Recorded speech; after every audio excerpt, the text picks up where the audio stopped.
Hello नमस्ते सबैजनालाई फ्याफ्लो है सबैजनालाई गुड इभिनिङ। यो चाहिँ मैले इभिनिङमा सुट गर्दैछु भिडियो है। सो आज भने चाहिँ हामी ड्युटीतर्फ निस्किसके हल्का पानी पर्ला जस्तो भइरहेको थियो र मेरो शरीर भने चाहिँ एकदमै तनाव भइरहेछ आज। किन तनाव भन्दाखेरि चाहिँ म एकदम धेरै बिमार भइरहेको छु के। अनि बिमार भइरहेको थिएँ, त्यसै गर्दा फेरि ड्युटीमा मान्छे सर्टेज पऱ्यो, म ड्युटी जानुपर्ने नै भयो। त्यहाँबाट म ड्युटीतर्फ लागि बाटोमा यसो देखाउँदै है शरीर त एकदमै ठिक थिएन मेरो, एकदमै अनुहार देखेर तपाईँहरूलाई थाहा भइरहेको होला म एकदमै सिकिस्ता बिमारमा छु है। सो भन्दा भन्दै म मेरो ड्युटीतर्फ पुगेँ। ड्युटी पुगेर म पहिले सेन्ट्रल किचन गएँ। सेन्ट्रल किचनमा किन गएको हो भन्दाखेरि चाहिँ मेरो अलिकति एउटा सानो कम्प्लेन थियो, त्यसलाई प्रब्लम सल्भ गर्नु थियो, त्यसले गर्दा सल्भ गर्नु लागि सेन्ट्रल किचन गएँ।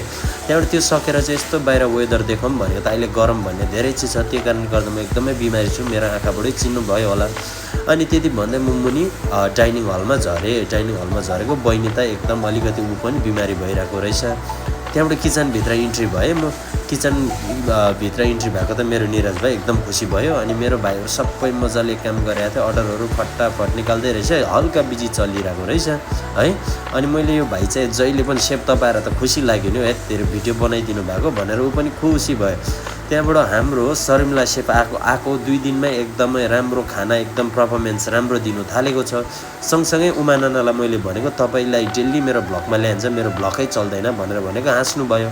साथसाथमै हाम्रो गौरी सेपको चाहिँ आज लास्ट दिन हो नि त, भोलिबाट नयाँ जग्गा जानु हुँदैछ। अनि दुईजनालाई आज लास्ट दिन हो। मैले भने केटाहरूलाई राम्रो विङ्सहरू बनाएर दिनु भने, त्यहाँबाट त्यति भनेर म बाहिर आएँ। त्यहाँबाट गौरी सेपले खाना खाइसकेर फेरि उतापट्टि गएर त गफ गर्दै रहेछ, आज रुनु पनि खोज्दै रहेछ बिचरा हो।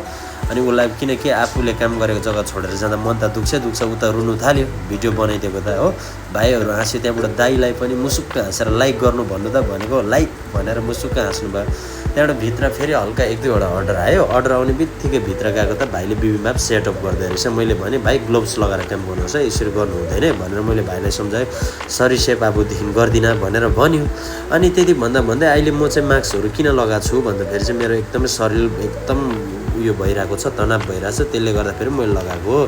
त्यहाँबाट भन्दा भन्दै हाम्रो क्लोजिङ टाइम आएर म भित्र पसेको त बहिनीहरूलाई ल गुड नाइट भनिदियो बहिनी भन्दै बाई बाई भन्न थाल्यो बहिनीले। पूजा बहिनी त अहिले लास्ट क्लोजिङमा ऊ जहिले पनि खुसी हुने गर्छ।